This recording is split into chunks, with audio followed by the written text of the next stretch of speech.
Isang mainit na balita, Michelle D hindi nga po nakapasok sa top 5 nga po ng Miss Universe 2023 at marami nagsasabi ito nga daw po yung naging lutong laban at nakita nyo mas pinaboran ang malalaking bansa dito.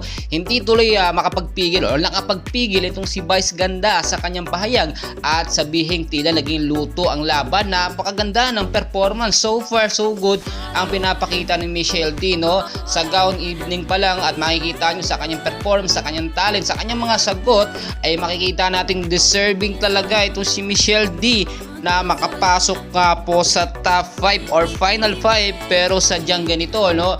Alam nyo kung papasukan ng politika ang Miss Universe, hindi na magiging fair ang laban, palakasan na lang pa kahit maganda ang performance na ating kababayan at pambato na Miss Michelle D.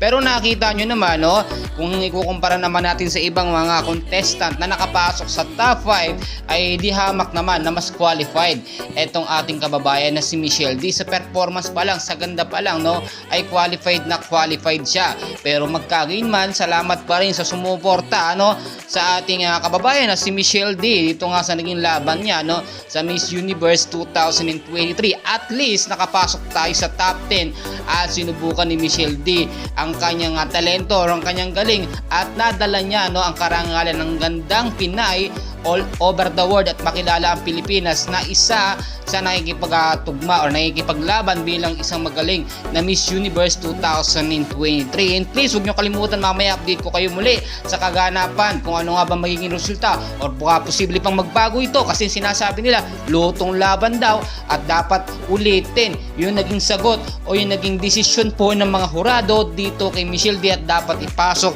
sa final or sa top 5. And please don't forget to like and subscribe. Maraming salamat.